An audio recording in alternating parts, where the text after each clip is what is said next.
Hello, my name is Michael Dwyer, and I'm with Rochester Writers. Once again, Rochester Writers and the Rochester Hills Public Library have teamed up to host their annual author fair, now in its third year. We're hosting 20 authors in person at the library in downtown Rochester on Saturday, November 27th from 10 a.m. until 3 p.m. These short videos offer you a chance to meet the 20 authors. And right now we're talking with Donovan Neal. Hey, Donovan, how are you? It's a pleasure, Michael. Doing well. I hope you're doing well as well.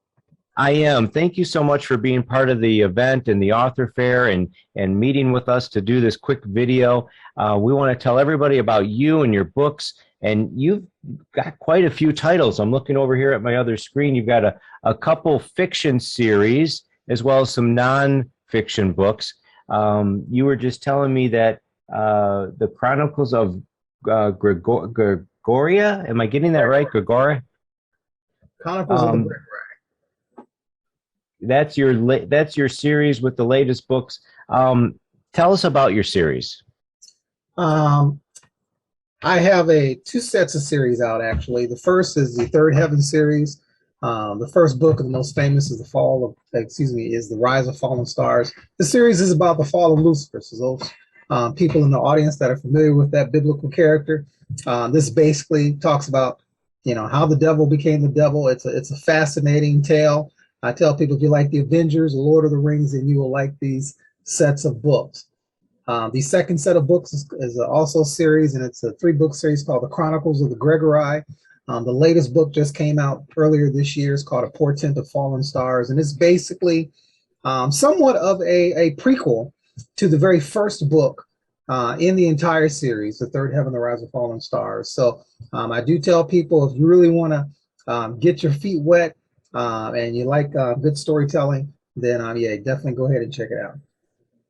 Now, this has the religious biblical components to it. How much of it is fiction and how much of it comes from what we know in the Bible? Well, I always jokingly tell people I was not there, and so I don't have firsthand knowledge of the event. But I do take some creative license, obviously, with the scriptures, in the sense that, there's things obviously they don't tell us. But I really do address the issue. What could Lucifer have said that was so compelling that a third of angels said, yes, you know what, we can do this. We can have the angelic coup d'etat and overthrow God. What led up to that type of thing? What happens if a third of heaven is suddenly vacated?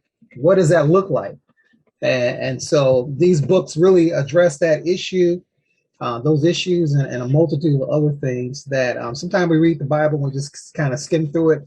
But I try to really bring the scriptures to life, and the books focuses on the stories of the angels. So it's really centered around how they view biblical events, and not so much from a human standpoint. So the angels are definitely the central characters in these books. That's an interesting spin, because I think that we forget about this other creation that God has, angels, and they're not given what we're given here, the free will of living on earth. They're a little different. And to try to capture that in your writing and describe how a third followed Lucifer, it's fascinating. Yeah, I've had a lot of people tell me they've never looked at the Bible this way before. It's really brought the Bible to life. It's Christian speculative fiction, so I tell people, it's just a book, and no way would ever try to compare this with Holy Writ. But it's a way to look at the Bible with a fresh look, with a fun look. But I often warn people, I said, if you can't handle the violence in Lord of the Rings, then you probably don't want to read my books, because you're talking about an angelic civil war. And so, yeah, they're going at it. So it sounds like it would make a great movie. I've been told that. I'm working on the script. All right. Sounds good. I want to remind everyone we're speaking with Donovan Neal, author of 2 fiction series, as well as some nonfiction books. Tell us about the nonfiction books quickly. One of the books is called, I finished my novel now, What? So it's geared towards those authors or those who have an aspiration to write. How do you go about doing it? And it really talks about the business side of writing.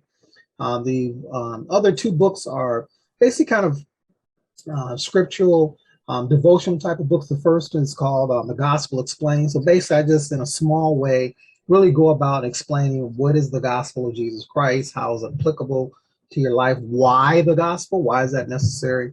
The third book is called Let Thy Feet Be Washed, and it's basically a take on communion. Excuse me, not communion, but the ordinance of foot washing, and how that ordinance is applicable to us today. We don't think about often the biblical church ordinances other than maybe communion and baptism, but there's another one called foot washing that most churches don't practice. And so Right. it has a lot of applications to us today in terms of how we relate to one another as brothers and sisters in Christ. So I'll talk a little bit about that in that book as well. Well, great. I'm looking forward to seeing you and meeting you in person at the author fair. And I know you're probably going to have as many of these books as possible at your author table, and people will have a chance to look at them and buy them. And I bet you'll even sign them if they do. I will definitely sign every single one. Well, thank you so much for doing this with us, and I look forward to seeing you on November 27th for the author fair. Thank you, Mike. I look forward to joining you.